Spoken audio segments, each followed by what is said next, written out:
You're on in 5, 4,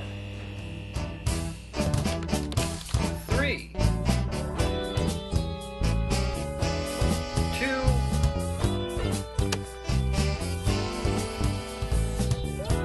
1.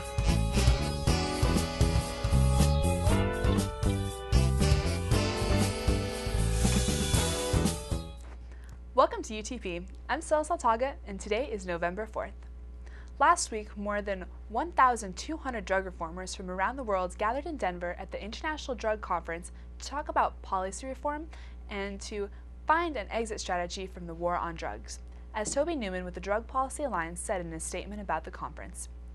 One of the most energetic and impassioned speeches over the three-day conference was delivered by Drug Policy Alliance Executive Director Ethan Nadelman, who said that the world has hit the tipping point on marijuana. It's because of what Colorado and Washington did and what Uruguay is going to do, Nadelman said, referring to both states' legalization of recreational marijuana and the 2012 and Uruguay's expected passage of its own marijuana legalization laws, which will make it the first country in the world to establish rules for the production, distribution, and sales of marijuana for adults. Just last week, Gallup released a poll showing that 58% of Americans think that marijuana usage should be made legal, which is the first time in U.S. history that more than half of Americans have expressed support for legalization.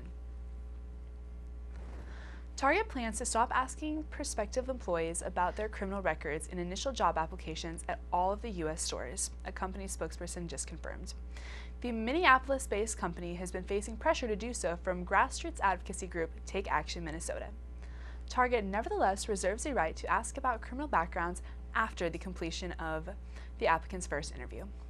The announcement from the country's second largest retailer comes just months after Minnesota Governor Mark Dayton signed Ban the Box legislation, which will next year make it illegal for states' employers to ask about a job applicant's criminal history until he or she has been selected for an interview. The Ban the Box movement began gaining momentum last year when the Federal Equal Employment Opportunity Commission clarified that a potential employee should not be turned down solely because of prior conviction. 10 states and more than 50 U.S. cities have passed Ban the Box legislation, according to the National Employment Law Project.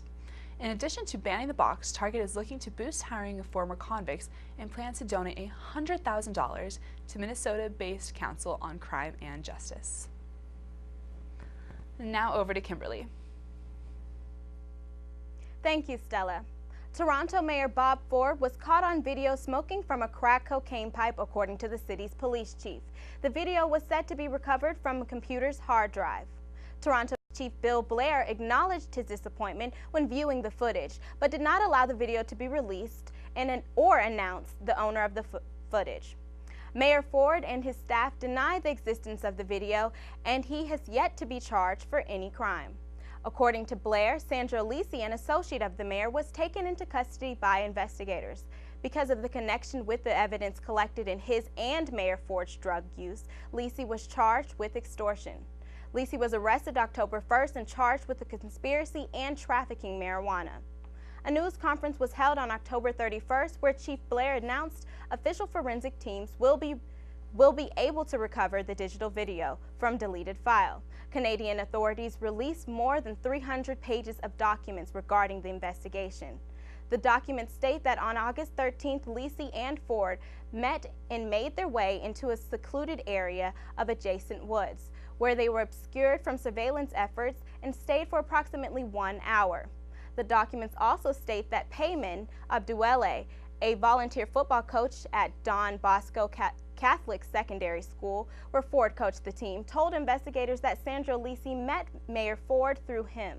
According to the document, Abduele explains his frustration with the idea that Lisi was fueling the mayor's drug abuse. Ford is the third Canadian politician to admit to using marijuana. All right, thank you, Kimberly. And now we have Devon here for some tech talk on a new currency called Bitcoins. Devon? Thanks, Stella. Recently, the term Bitcoin has been circulating in the news. Bitcoins are the digital peer-to-peer currency now accepted as payment in bars from Berlin to London and many other stores. They were first introduced in 2008. 1 year later, Norwegian engineer Christopher Koch bought about 24 on a whim. For years, Koch's Bitcoins sat forgotten in his online account. Then, He started hearing about the increasing value of his Bitcoins in the media and remembered he'd bought some. One catch, he'd forgotten his password. Luckily, after hours of concentration, it finally came back to him. Now his investment is worth nearly $886,000. Bitcoins, now valued at over $200 a piece, were seen as the currency of the black market. The black market being that of the website Silk Road, a drug trafficking and illegal gun sales and hitman for hire website, which was taken down by the FBI on October 1st. October 29th, Robocoin, a company based out of Nevada, installed the first ever Bitcoin ATM at Waves Coffee House in Vancouver, Canada. Bitcoin's extreme rise in value came as a shock to Koch, who first heard about the currency while working on a master's thesis in electrical engineering. As a result of the tremendous increase in value of his Bitcoins, Koch recently purchased an apartment in a wealthy area of Oslo, Norway. He cashed in just 80% of his investment, and he's hanging on to the last 20% to see where it goes. Koch says he's not sure if Bitcoins are necessarily the way of the future, but he thinks now that the idea of decentralized currency is out there, it won't soon be forgotten. Everyone can understand how it works, and implementing something like it or better, improve it.